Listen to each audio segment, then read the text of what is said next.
Kaixo, ¿qué tal? ¿Cómo estáis? Soy Miriam Duque y esto es Café Valparaíso, el podcast de libros y gente interesante. El tipo interesante es Nando López, un experto en literatura que se mueve además muy bien en el ámbito de la sorna y del humor. Ha sido profesor. Ahora no tiene tanto tiempo porque escribe mucho, escribe libros como este que tengo en mis manos, llamado Pequeña Historia de la Literatura Española, también guiones. Está metido en multitud de proyectos, así que lo de la enseñanza lo ha dejado un poquito.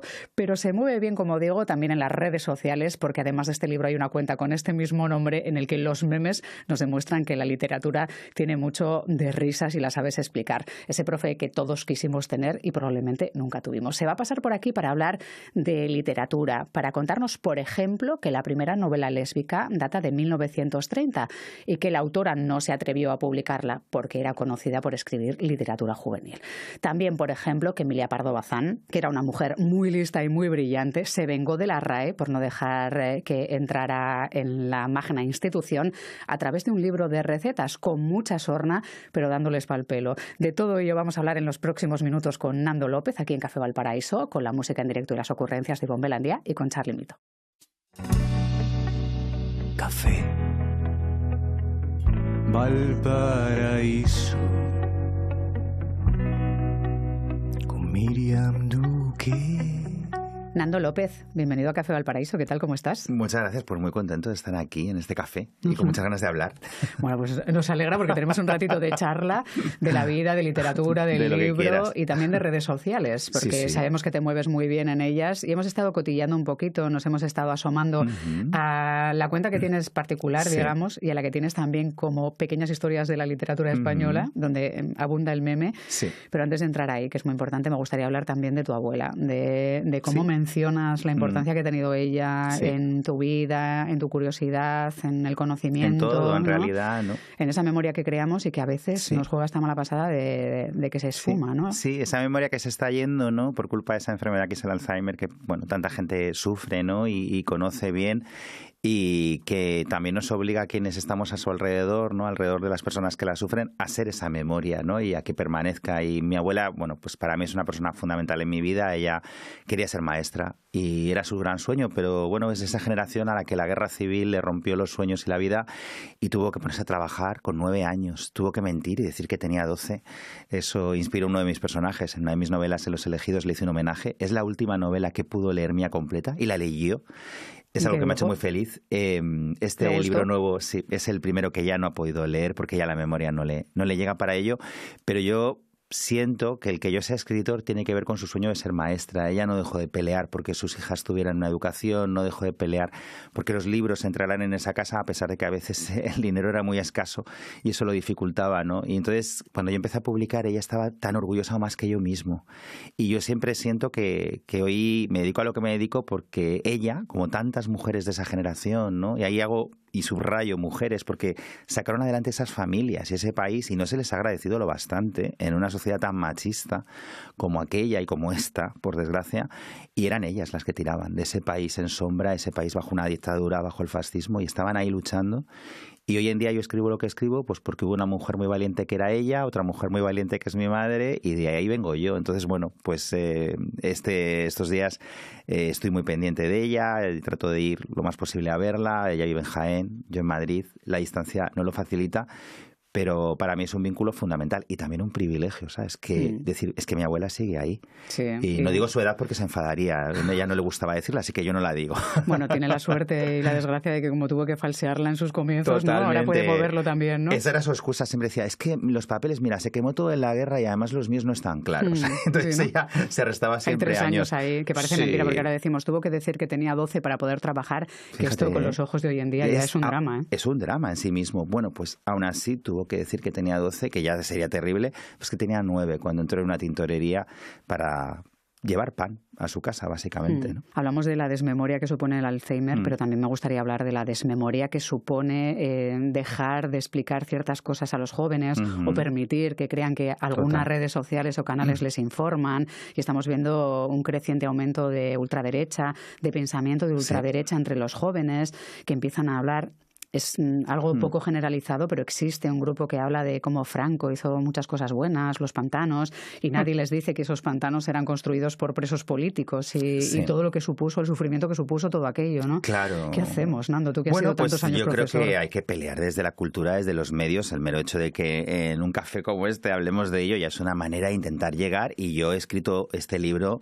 esta pequeña historia de la literatura, en parte no solo para hablar de los clásicos barrocos, renacentistas, evidentemente está todo desde la Edad Media hasta hoy, pero uno de mis grandes intereses en este libro era ese siglo XX y era hablar de esa generación rota, esa era de plata, esa generación del 98 y del 27 que estaba modernizando y cambiando un país, esa Segunda República, que con todos sus errores, como cualquier sistema de gobierno, pero que impulsó la educación, que trató de darle a la mujer unos derechos que no tenía, que estaba peleando por un progreso que se ve amputado por un golpe de Estado, por la llegada del fascismo, por una dictadura que se va a eternizar durante décadas, y eso, a través de lo literario, también es una manera hermosa y necesaria de contarlo, porque lo cuentas a través de quienes lucharon contra eso, de ahí la parte hermosa de ver la literatura como resistencia, la cultura los como... perdedores, ¿no? Claro, los perdedores, pero la trinchera, es decir, no, es que no se rindieron, e incluso los que perdieron en el sentido que fueron asesinados, como Miguel Hernández o como Federico García Lorca, siguen vivos en su literatura, siguen estando, ¿no? Y por otro lado, contar esos horrores. Yo quería contar cómo de repente está la censura que no te permite escribir, que no te permite pensar, esos no derechos. Entonces yo creo que lo que tenemos que hacer con esos jóvenes es decir, vamos a contaros lo que pasó, vamos a contaros lo que fue, pero además os lo vamos a contar con datos, con películas, con libros, vais a leer testimonios, y creo que estamos perdiendo también la batalla de las redes sociales. Vamos a llenar las redes sociales con contenido que les hable de eso. Sí, que les vamos explique a que era la lenguaje. ley de vagos y maleantes, por ejemplo. Claro, ¿no? yo eso lo abordé en Los Elegidos, donde se habla de cómo se crean campos de concentración como Tefía. Hoy en día ese libro se lee en muchos institutos, en bachillerato. No te imaginas la cantidad de institutos donde, claro, lo primero que te dicen, yo no sabía que esto existía, yo no sabía que esto pasaba. Pues de repente eso te hace pensar, oye, pues a lo mejor no se vivía tan bien, a lo mejor esto que me están contando es toda una mentira, a lo mejor sí que me gusta ser libre y vivir en un país democrático, ¿no? Pero para eso tienes que darles información, y yo creo que lo que pasa es que siempre vamos de puntillas por el siglo XX, y además durante mucho tiempo no se ha hablado con esto, no se le han puesto las palabras necesarias, ¿no? Y sí, hay hemos que hablar... tenido miedo en esa transición, a abrir melones, claro, pues es que hay que abrirlo, a romper silencios, y hay que abrir todo, ¿no? Hay que abrirlo sacarlo todo en canal. Totalmente, y sobre todo, bueno, como de alguna manera, por eso yo me dedico a lo que me dedico, ¿no? A escribir, creo mucho en el poder de la palabra. No hemos usado las palabras adecuadas. Hay que hablar de genocidio, hay que hablar de fascismo, hay que hablar de ultraderecha, hay que hablar de tiranía, de dictadura.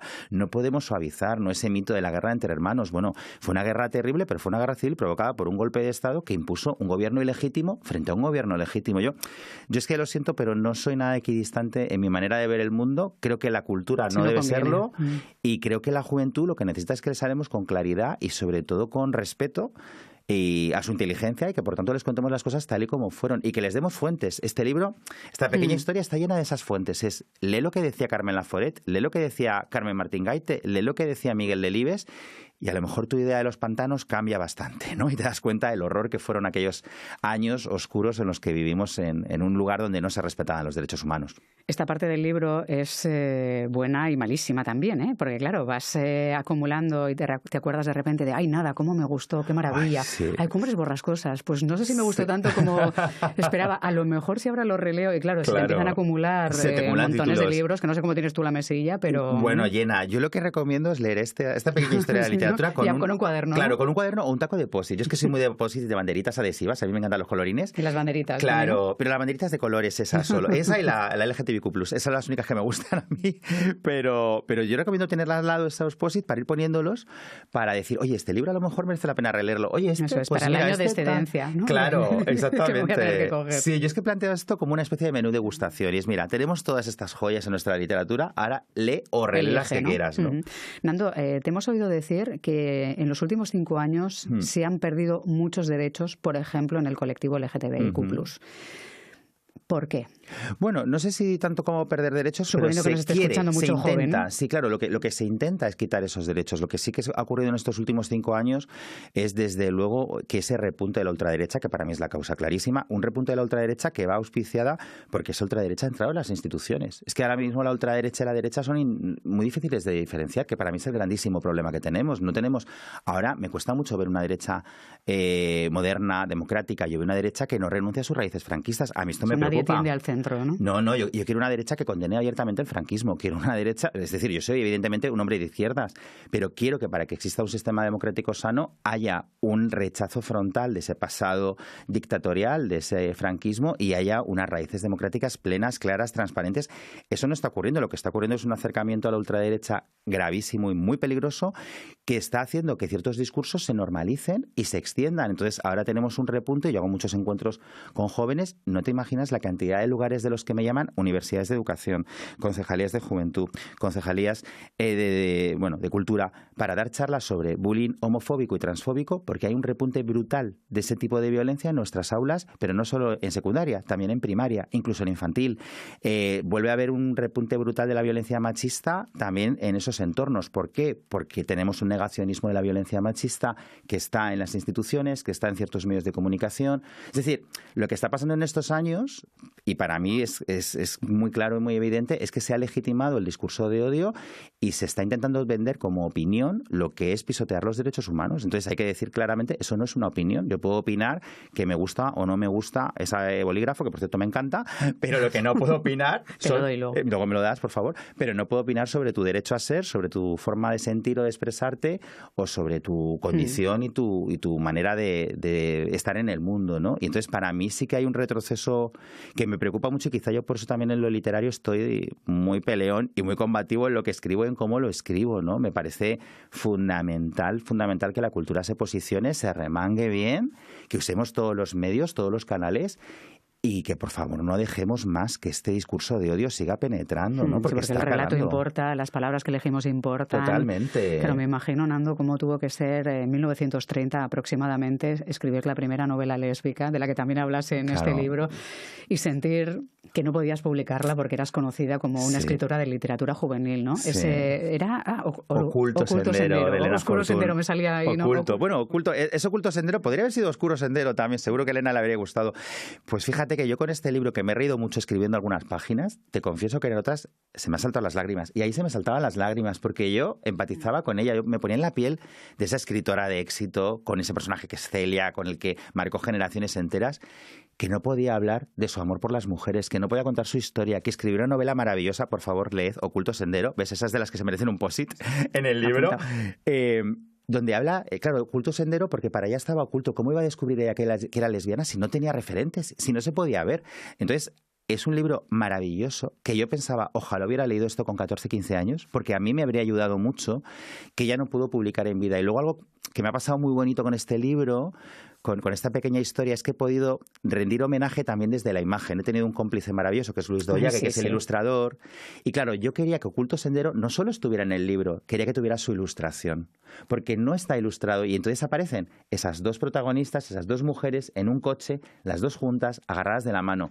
Un poco como Thelma y Luis, ¿no? Claro, sí, claro, como Thelma y Luis, efectivamente. Pero para mí era mi manera de decir, pues mira, Elena, te estamos viendo, te estamos escuchando, y ojalá hubieras podido ver una imagen tan bonita como esta en un libro como este, ¿no? Es el trabajo de Luis Doyague. Es maravilloso el trabajo. ¿Cómo habéis trabajado juntos? Porque aquí tengo a Andrea de Nada, que es... Ay, ¿cómo es Andrea? ¿Cómo es esa novela de Carmen Laforet?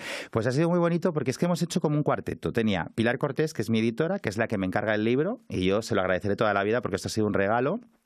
Me propone trabajar con María Jesús Gutiérrez, que es la diseñadora de esta maravilla. Queríamos un diseño ágil, dinámico, que las páginas fueran bonitas, atractivas, y me propone hacer un libro así de moderno, ¿no? Y de visual. Y ellas me presentan a Luis Doyague, ¿no? Y me dicen que él va a hacer las imágenes. Yo ya había trabajado con Luis en 2 libros anteriores, pero este ha sido muy personal porque tanto él como yo queríamos implicarnos mucho desde ese lado de creer en la cultura, ¿no? Él desde la ilustración, yo desde la palabra. Entonces él es muy divertido, es un tío muy, muy, muy ingenioso, muy capaz de inventar situaciones. Había propuestas suyas, pero luego era muy bonito porque yo le decía, ay Luis, a mí me gustaría ver, ¿no? Y yo le daba alguna idea y él la transformaba en imagen, ¿no? Y yo he vivido esto como un día eterno de Reyes, porque cada vez que abría el correo y llegaban sus imágenes, eran a cual más bonita, ¿no? Porque Entonces, ya sabía tu punto bonito de humor o de sorna, pero claro, cuando te llega un encargo de ilustrar literatura, aunque sea un pequeño libro de la literatura, yo creo que piensas, bueno, a ver hasta dónde me dejan, ¿no? Claro, hasta dónde puedo llegar. Pero claro, igual no sabía, hasta que se asomó probablemente a tus redes, ¿no? Que recomiendo que asoméis a las redes que tienen el mismo nombre del libro para encontrar todo tipo de de memes, claro, que era ese el perfil, ¿no? Porque tú hablas además de que esta literatura bebe mucho del humor, de la sorna, del antihéroe, claro, y el humor marca todo el devenir de este libro. Todo el devenir, ¿no?, del libro, porque marca el devenir de nuestra literatura, nuestros grandes clásicos. El Cervantes es un libro, el Quijote, perdón, es un libro de humor. Cervantes lo llama Don Quijote de la Mancha, que ya es una parodia, es como si hablamos del Batman de Leganés. Pues es que es lo mismo, ¿sabes? Que es ponerle un lugar absurdo en el sentido, con todo mi amor por la Mancha, pero quiere decir absurdo porque los lugares de los caballeros de esas grandes novelas eran Camelot, eran espacios mágicos, no era la Mancha, no había molinos, había castillos. Sí, entonces, de ahí no se salían las cruzadas, claro, mucho, o no tanto. Exactamente. Entonces, lo que ha hecho Luis muy bien es captar ese humor gamberro que también está en el tono. Claro, él cuando leía el libro se reía, que le iban llegando los capítulos, yo se los pasaba capítulo a capítulo y él se los leía, y yo en el tono del libro hablo mucho en lenguaje contemporáneo, ¿no? Hablo de, por ejemplo, pues esas amadas de las jarchas, que es, madre, ¿dónde está mi marido? ¿Dónde está mi amado? ¿Por qué no lo veo? Bueno, pues eso era el ghosting de la Edad Media, más o menos. Lo que pasa es que lo dibuja como caballero que se marcha por tabaco. Exactamente. ¿no? Entonces, las cruzadas. Exacto. Por eso el dibujo suyo también es igual de gamberro que mi propio texto, y ha sido muy divertido trabajar con él y con esa mirada. Yo lo que espero es que quien lea esto de verdad se divierta leyendo este libro, ¿no? ¿Sabes? Que se lo pase bien y que tenga esa mirada un poquito más, pues, contemporánea, más canalla de esos clásicos, y que veamos lo que eran, ¿no? A mí, por ejemplo, una ilustración que me encanta, porque para mí es un texto que además siempre me pareció infumable, incluso cuando era profesor, que es el Conde Lucanor, que yo entiendo que hay que contarlo y tal, pero a mí ese pueblo patronio me inspira mucha empatía, ¿no? Contando y respondiendo a ese conde que no para de preguntarle cosas, que es una especie de nepo baby que no para de preguntar. Y entonces yo decía, bueno, es que don Juan Manuel es como el Mr. Wonderful de la Edad Media, ¿no? Él con sus moralejas. Entonces, con sus tacitas. Claro, y Luis cosas. lo pinta con las tacitas, pintando las tazas del Conde Lucanor. Bueno, es una manera de verlo. También te confieso que yo es que cuando era profe lo hacía así, porque yo creo que cuando tú te ríes y te lo pasas bien, las cosas se te terminan quedando, o por lo menos te suenan luego, ¿no? Emilia Pardo Bazán sale mucho también. Es una mujer maravilla, desde su faceta de investigadora, porque también escribía, también hay libros sobre, bueno, pues cómo contaba los sucesos, cómo investigaba, cómo era casi una detective, también esas cartas un poquito tórridas de... Ese sexting epistolar, esas cartas que se escriben con Galdós. Pues no me imaginaba yo a Pérez Galdós en esta tesitura, pero por lo visto también era un hombre de... Los dos, lo que pasa es que es una pena porque no tenemos las cartas de él, tenemos solo las de ella, que él, con las de ella ya... Hombre, entiendo que las respuestas no serían secas, ¿no? Unas subidas y las otras de... Bueno, me alegras tener noticias de vos. Claro, sobre todo cuando ella le dice cosas como quiero aplastarte con mi cuerpote todo. A mí esa frase me tiene... Es más, yo quiero ponérsela... Se puede usar para camiseta también, ¿no? Claro, o para taza. O para tote bags, ¿no? Tenemos que hacerla. Que sería como un escándalo, pero claro, te has centrado en otro momento que también sería un escándalo, porque claro, hemos hablado de mucho machismo, pero ser mujer, y por más que fueras de lo más brillante que había en el panorama, independientemente del sexo adjudicado, entrar en la RAE y que te dijeran no porque eras más lista que todos los demás y que ella, con un libro de recetas de cocina, les pusiera caldo, es fantasía pura. Eso es fantasía, pero es que... Porque podría haberles insultado en otra forma, claro, pero en una receta de cocina tiene como más saña todavía. Sí, además por algo muy concreto, porque una de las cosas que le dicen esos académicos es que se dedique a la cocina. Y entonces ella, que era más lista que todos ellos juntos, dice, no os preocupéis, sí, me voy a dedicar a la cocina, y lo hizo. Es decir, escribió varios libros de cocina, varios recetarios, como era tan brillante, fueron un éxito, que es lo más curioso de todo, que encima hizo un bestseller, pero lo mejor es que metió las pullas dentro. Entonces, de repente, está utilizando términos de cocina y dice, este término no lo encontrarán en el diccionario de la RAE, que es muy deficiente, ¿no? A mí me parece que hay que ser realmente una señora para dar semejante zasca en un libro así, ¿no? Y en un momento, como tú dices muy bien, donde era muy difícil posicionarte como ella siendo mujer, porque además es la que trae el naturalismo a este país, el naturalismo que era una corriente muy de vanguardia en la época, muy crítica con lo más conservador, y es ella la que lo defiende, ¿no? Entonces, también a mí me apetecía mucho en esta pequeña historia revisar el canon, todas esas autoras de las que hemos hablado menos o que ni siquiera mencionamos, ¿no? Y hay nombres que he puesto con muchísimo amor y como me he sentido muy feliz pudiendo incluirlos. Por ejemplo, en la cubierta está Ana Caro. Ana Caro es una dramaturga del 17 que arrasó. Mucha gente me pregunta, ¿y esta autora que aparece aquí arriba detrás de Sancho, quién es? Pues es Ana Caro. Ojalá cuando pasen unos años, si este libro sigue teniendo vida, que ojalá todo el mundo sepa que ella es Ana Caro. Sí, igual que vemos a Lope y sabemos que es Lope, o vemos a Becker y sabemos que es Becker, quiero que todo el mundo sepa quién es Ana Caro. Y eso nos sigue faltando. Que todo el mundo llega a saber que es Ana Caro, pero que tiene cierta confusión con Mila Ximénez, Belén Esteban, por culpa de esos memes que has organizado. Claro, pero es que esos memes a mí me dan la vida de repente. Me lo paso tan bien. Yo, es más, creo que solo quiero hacer ya memes en el futuro. Eso y coleccionar stickers, que son dos cosas que me provocan mucha felicidad. Ay, mira qué fantasía. Sí, todo lo que Ojo, no monetices mejor el meme que los libros. Eso sería ya. Bueno, tan mal no te irá que has tenido que dejar de ser profe, ¿no? Sí, yo soy un privilegiado que vive de escribir, así que no me puedo quejar. Pero mira, lo de los memes, que esa cuenta que se llama como el libro, yo la creé en verano, esto que dices, bueno, voy a hacer me aburro, me aburro, hago una promoción un poco más amena, más tal. Son ya casi 25.000 personas en esa cuenta. La gente ahora ya me pide, ¿me puedes hacer un meme de...? Y me dan el título. ¿Ah, sí, eh? Sí, profes que te dicen, es que voy a explicar en clase, Yerma, ¿te importaría hacerme un meme? La Celestina ya, de la Celestina ya hay unos cuantos. La Celestina hay unos cuantos. Adolescentes que me escriben de, estamos viendo este libro, no lo entiendo, ¿me haces un meme a ver si me aclaro? Entonces, es increíble esa cuenta. Los mensajes que recibo son una auténtica fiesta y además como es un humor que es cero tóxico, lo único que sí tengo que decir que hay gente, y esto me parece maravilloso, es como el retablo de las maravillas, que cuando pongo un meme y de repente a lo mejor sale Isabel Pantoja, habla con Isabel Pantoja y le dice cosas a Isabel Pantoja. ¡Ay, qué maravilla! Sí, tengo que deciros que Isabel Pantoja no está aquí. No está incluida en el libro tampoco. No está en el libro, no va a responder. Pero bueno, más allá de eso, se ha convertido en un lugar de encuentro de gente a la que le gusta la literatura y yo me lo paso como un niño. Y mira, en esta época que nos ha tocado, creo que reírnos también viene bien. Y si alguien descubre de repente a Emilia Pardo Bazán o a Ana Caro por un meme de Mila Jiménez, pues gracias, Mila. Esto es así, gracias, Nando. Esto es así, claro. Es así. Que expliques un poco el desencuentro, ese bife entre Góngora y Quevedo de aquel momento. Eso que pensamos que todo es de hoy. Esas peleas radicales con mucha sangre, que sean un poco Lola Flores y Isabel Pantoja también tienen su cosita. Bueno, sí, Lola Flores con ese mortero, Isabel Pantoja, todas muy bien. Todas sí, muy Isabel bien, muchas también. gracias. Hombre, es que estos salseos y ese beef que tenían en el barroco era brutal. A mí me encanta el momento. Bueno, me encanta, quiero decir. En el barroco y las folclóricas. Me gustan las dos por igual. No sabría elegir, ¿eh? Yo es que soy muy como una ola, pero había ese momento de Quevedo comprando una casa solo para darse el gustazo de desahuciar a Góngora con el primer impago. Es que el nivel de maldad que tenían, ¿no? Y el nivel de celos, y cobraban ¿no? bien para ser escritores, ¿no? Que igual hoy en día... Algunos sí, Quevedo desde luego sí. Es que Quevedo tuvo mucho éxito en su momento. Además se asomó muy bien y se arrimó muy bien a la corte, aunque tenía ciertas envidias porque Góngora luego y él, cada uno llega a unos lugares diferentes, ¿no? Y se acusaban de hipocresía mutuamente. Pero sí, ¿no? En la época es que los escritores, los que tenían mucho éxito, por ejemplo Lope, ¿no? Eran un poco los ídolos de masas, ¿no? Hasta el punto, se cuenta también en el libro, López se encuentra en un momento la puerta de su casa grafiteada por los enemigos que son fans de otros autores, ¿no? Es un poco como el fútbol hoy en día, pero... O las peleas de gallos. O las peleas de gallos, claro. Entonces, y luego que me hacía mucha gracia también que a veces pensamos en que se insultaban, pero se insultarían de una manera muy poética. Pues mira, Lope insulta a Cervantes diciéndole que su Quijote es un libro que va de culo en culo, que como poético tiene cero. Sí, es decir, que sus insultos eran, ¿no?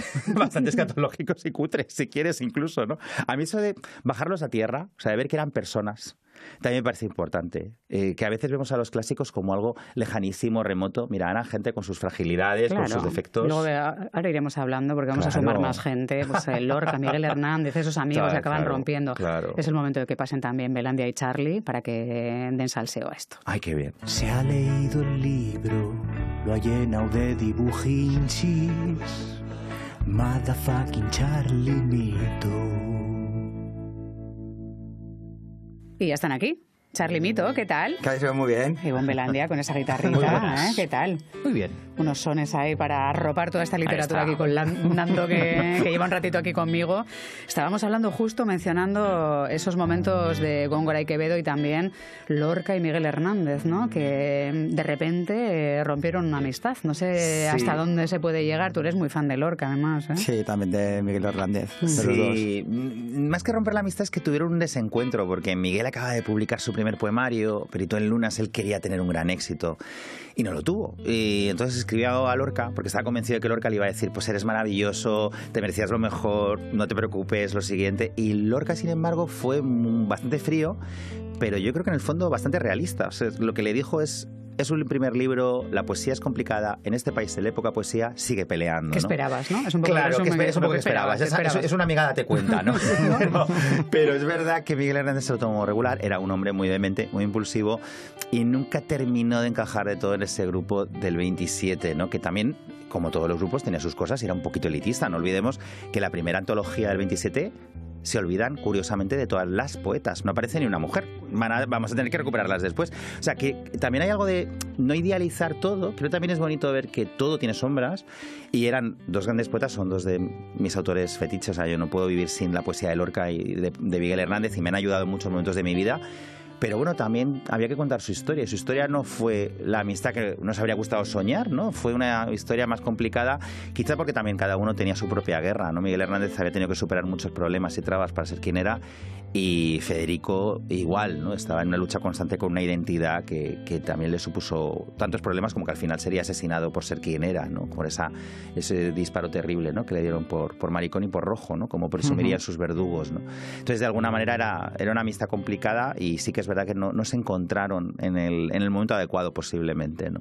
A Charlie le gusta mucho intervenir las obras de los y las autoras que se pasan por aquí. La tuya ha sido un poquito complicado por aquello de que el papel con brilli Claro, da problemas satinado. para otras cosas también. No se pero presta mucho para el garabato ajeno. Eso Claro, es. claro. Entonces ha decidido pasarse un poco. Hemos mencionado los post-it de colores, pero es que Charlie ha hecho ahí unas joyitas Esto que es incluyen maravilloso, por obras favor. de... Sí, es de Para esos- quienes no lo sepan, ¿qué es exactamente? Porque es Bueno, es que me ha aparecido Lorca en una con- lata de betún de la época, yo creo Sí. de los años 30, y con las iniciales de Federico García Lorca, unas imágenes inéditas con él encima del escenario, con la barraca, o sea, en la barraca, con la compañera barraca. Y yo creo que las primeras interpretaciones, o lo que él hacía, era que era ese acercamiento del teatro al pueblo, que era muy necesario, pues es representando a Calderón de la Barca, yo si no me equivoco, La vida es sueño, es como una de las entradas que tiene, y él representa a la sombra, que es un poco el dibujito que está ahí, No, el y que son dibujito las no, es imágenes un que se han dibujar. recuperado, Es precioso. y que esto. gracias a las nuevas tecnologías pues tenemos un imaginario en 4K y 6K, que creo que estos son miles y miles de píxeles, donde se ve muy definida la figura de Federico y la sonrisa que hay detrás de esa gasa negra que oculta un poco su rostro, y que creo que ha ganado la batalla al tiempo y al fascismo. Es un precursor de la movida también, ¿eh? Totalmente, bueno, es Él era más... un moderno antes de A ver, que él vieran organi- venir el modernismo. Él organizaba las famosas juergas líricas, que no dejan de ser una movida en la residencia. Según Maruja Mayo, lo único que hacían era leer poesía. Yo creo que Maruja... somos muy Maruja. pasaban más cosas, allí pasaban más cosas. Eran los hobbies de la Hay una época. anécdota respecto a las fiestas que se pegaban en la Resi, que la voz de Lorca no está registrada y grabada, que fueron un día a grabarlas, y que este hombre estaba de resaca, con tal resaca Claro. que no apareció. Pero es que no tenemos el documento de la voz de O sea, Federico. su ausencia es lo que Su evidencia ausencia que las es una juergas eran gran tremendas, resaca. ¿no? Tremendas. Bueno, Sí. y sus padres no paraban de mandarle dinero, porque él siempre decía, es que necesito más dinero para libros, es que me he gastado, se lo gastaba todo en fiestas, y terminaban pidiendo dinero a los amigos, dando sablazos. Hay servilletas de bares donde hay testimonio del sablazo que daban él, Dalí, Buñuel, sobre todo en ese momento que sí que estaban los tres muy unidos, luego también se dispersan, pero es verdad que se lo pasaban fenomenal, esas fiestas de la residencia. Quien ¿Quién hubiera pillara, estado en que ellas? pudieras dejar en una servilleta hoy en día en un restaurante. Te dejo a deber, volveré pronto, ¿no? Otro que voy a por tabaco y volveré prontísimo. Volveré pronto. Madre mía. Dale tú antes de que pregunte Bueno, yo por el Don es Juan. hablar de esta pedazo de ilustración, que yo creo que Sí. es la gran ilustración. O sea, el Sí. trabajo de Luis es magnífico, es increíble, increíble. es increíble, Pero Luis. ¿cómo habéis llegado a esto? O sea, Bueno, es un trabajo conjunto. Yo con Luis de Ollaga es que me siento un afortunado de poder trabajar con alguien con esa sensibilidad. Teníamos una cubierta que es la contraria, ¿no? Tenemos una cubierta de autores y autoras felices siguiendo al Quijote y buscando, ¿no? A través de la palabra, pues los ideales, ¿no? De la verdad, la justicia, la belleza, todo lo que buscamos en la literatura.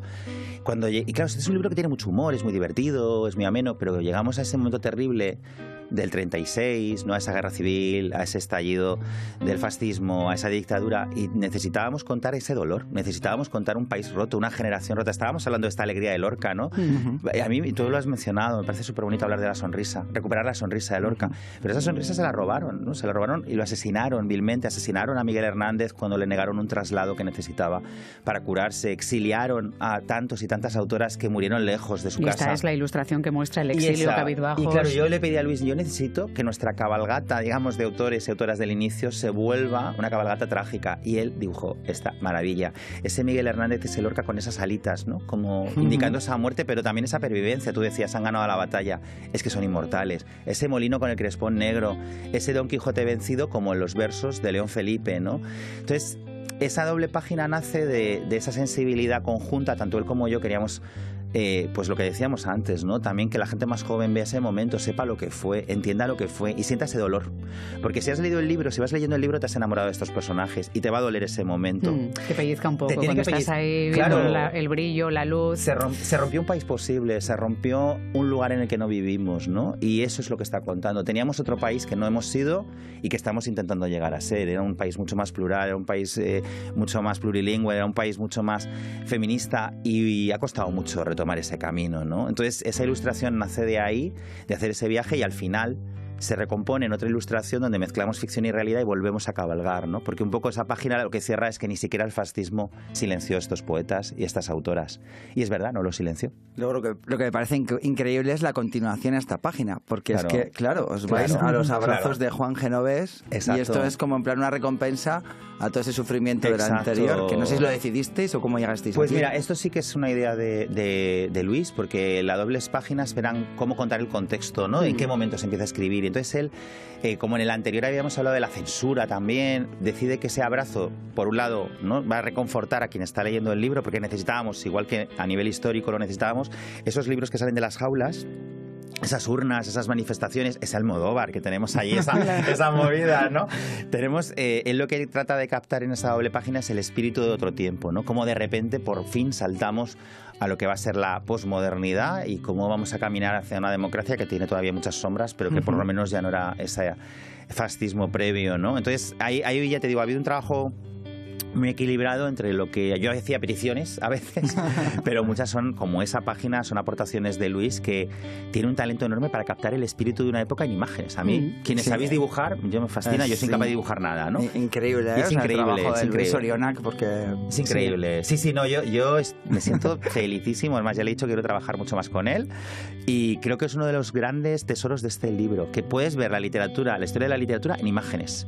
Y la historia de la literatura es nuestra historia al final, ¿no? Sí, hay momentitos también, la Celestina. Claro, bueno, la Celestina se Melibea me fascina mucho, ¿no? Porque también, Sí, yo no sí. sé si ha salido un poco también ese profesor, porque Melibea es un bueno. poco la representación de la juventud a la que no escuchamos, de los Claro. adolescentes a los que pensamos que siempre están preguntando lo que no deben, Sí. que no saben de qué va la vida. Bueno, es que ese y se nos momento- olvida que hemos sido también Claro, Melibeas, ¿no? y sobre todo esa ignorancia de las familias sobre sus propios hijos e hijas. A mí me divierte mucho ese momento de la Celestina, de la madre de, pero mi niña, ¿tú crees que mi niña sabe que es cosas sean hombres, ni que es casarse, ni que del matrimonio nazcan los hijos? Y Melibea se lo he hecho unas cuantas veces con Calisto, ¿no? Cuando la madre está diciendo esto.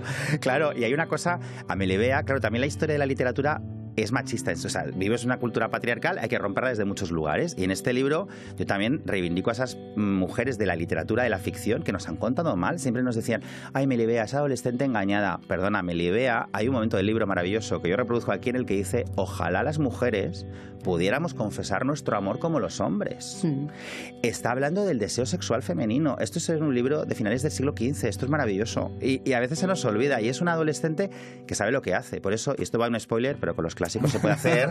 Por eso, Calisto, que es torpe, tontorrón y es el amante tóxico, o sea, es el señor de toda la vida, se cae de una escala y se mata porque Fernando de Rojas está diciendo es tonto y va a morir como le corresponde, cayéndose y tropezando y abriéndose los sesos. Para sorpresa de nadie. Para sorpresa de nadie. Y es más, describen cómo recogen los sesos los criados, o sea, se ceba en él.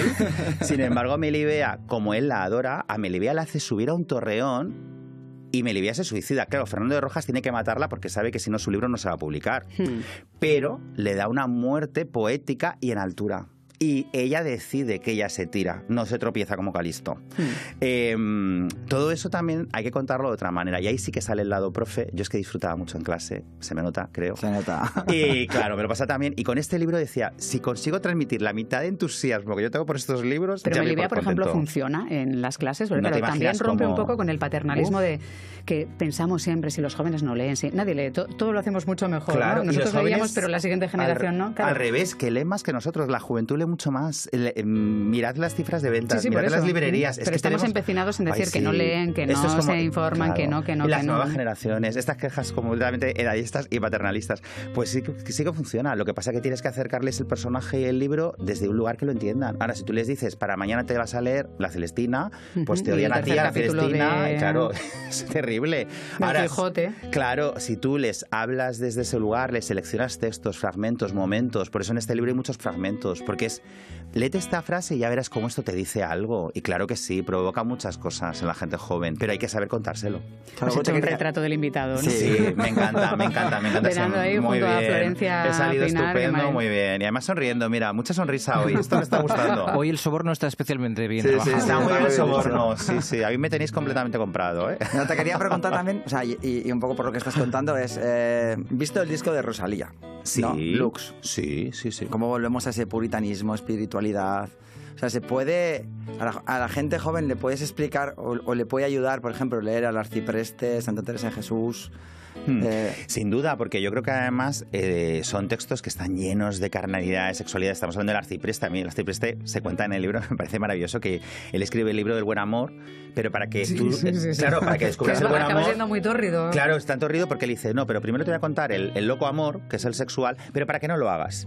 Y luego se le escapa un verso maravilloso que dice, bueno, aunque si quieres hacerlo, ya cada cual, ¿no? Es como, entonces, claro que sí, claro que los clásicos también tienen esa mirada, ¿no? Y luego yo, por ejemplo, es que claro, el disco de Rosalía, que bebe mucho de los clásicos, claro, una cosa es la imagen que da, que ha citado a Santa Teresa y me encanta, porque Santa Teresa y San Juan los podemos leer desde el amor a Dios, bueno, el amor a Dios o el amor en general, ahí había, claro, esa amada y ese amado enlazados en los poemas de San Juan, que es campo arriba, campo abajo, bueno, allí cada uno que vea. Claro, en la época decían, es que la unión con Dios solo la podemos expresar desde el lenguaje amoroso y sexual, pero es que si tú lees a San Juan o a Santa Teresa sin pensar en Dios, lo que estás leyendo son textos absolutamente eróticos y posiblemente los poemas de sexo más hermosos en lengua castellana. A mí con el disco de Rosalía lo que me divierte es un poco eso, que coge esa estética, pero luego tiene un montón de alusiones sexuales, explícitas, claras, eróticas. Entonces, yo creo que todo neopuritanismo es malo. Lo siento mucho, no puedo con ello, me preocupa un montón. Y creo que los clásicos nos llevan a un lugar mucho más heterodoxo, mucho más libre, mucho más desprejuiciado. Y es más, los que han pasado al canon son los textos más gamberros y más transgresores, ¿no? Al final, los libros que nos quedan en la memoria no son los libros ortodoxos de la gente puritana que lo hace todo bien, que es aburridísima y que no existe, además. Pero es que a todas las invitadas siempre les preguntamos, les hacemos una pregunta. Entonces, tú, alguien que estás tan unido a la docencia, siempre preguntamos cómo fue tu primer día de clase y si lloraste. ¿Cuando di clase o cuando me dieron clase? Cuando te dieron clase. Cuando me dieron clase. Puedes contar las dos. Claro, pues mi primer día de clase fue un poco desastre, porque yo era soy muy nervioso. Es más, es un milagro que no haya roto la silla todavía o me haya caído de ella, porque tengo especialidad en romper sillas. Y esto no sé por qué, literalmente, sí. Rompo sillas porque me siento muy mal, me muevo mucho. Entonces, yo llegué a clase con tal entusiasmo, yo estaba deseando ir a clase porque me encantaba. Es como Duque. Sí, yo quería, tú también, yo era los que quería ir a clase, quería aprender, quería ser mayor, quería estrenar cuadernos. Pues contigo todo. Somos dos. Pues entonces llevamos ya unas temporadas. Así pues ahí vamos. Y entonces estás nada, un poco pues, solos. Pues sí, pues ahí llegué y entonces me estaba tan nervioso y tan emocionado que lo primero que hice fue romper la silla en la que me sentaron, no sé cómo, y me quedé sin silla, no había más sillas en ese cole, entonces pasé mi primer día de clase de pie, todo el día de pie. Y cuando llegué a casa mi padre se enfadó muchísimo de cómo me habían puesto en un cole sin sillas. Y ya tuvieron que explicarle, no, si sillas tenemos, pero es que este niño ha roto la primera que le hemos puesto. Ese fue mi primer día de clase. Y luego... ¿Ya de profe? Ya de profe, mi primer día de clase creo que es el día en el que he ido con más nervios nunca a un trabajo y en el que me enamoré más de manera más fulminante de un oficio. O sea, fue un poco capitán, nadie estuvo haciendo el... Es más, sí, mira, fíjate hasta qué punto que cuando yo dejé de dar clase hace ya 10 años... Y yo llegaba a pensar que lo había soñado de lo bonito que fue. Mis alumnos y mis alumnas de bachillerato sabían que esa era mi peli favorita y se subieron a las mesas a decir, oh, capitán, mi capitán. ¿Te hicieron eso? Lo que yo pude llorar. He llegado a pensar que lo había soñado hasta que hace un par de años vino uno de esos antiguos alumnos a la Feria del Libro a que le firmara un libro y le dije, esto lo hicisteis, ¿verdad? No me he vuelto yo loco. Pues sería hace tiempo, porque si no estaría grabado por todos los teléfonos de clase. Total, fue hace tiempo, efectivamente. Pues fíjate, hace ya 10, 11 años. Eso ocurrió. ¿Nos da tiempo a una pregunta más? No sé si estamos en deuda con la sin sombrero. Pues totalmente. Y luego esta ilustración tan bonita. Ay, qué bien. Gracias por enseñar esa imagen, ¿no? Donde tiran el sombrero por idea de Maruja Mayo. Y esa lista de nombres que está ahí, claro, que está enmarcada, porque por favor tenemos que recordarlas, reconocerlas.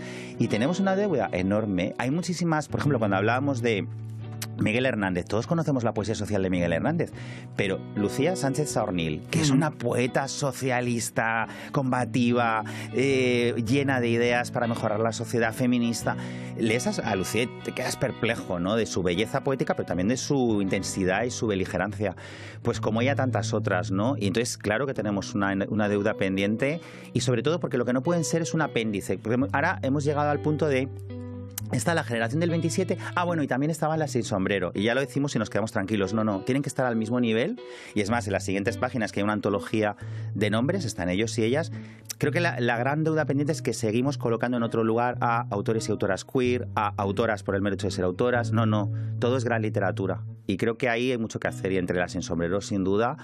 Y bueno, también a mí me lo tomaría como algo positivo en el sentido de que tenemos mucho que investigar y que descubrir, pero por favor hagamos ya por ellas. Que vayan eligiendo. Que vayan eligiendo, hay muchas. He decidido releerme Nada de Laforet, igual Cumbres Borrascosas también. Pero haré un poco...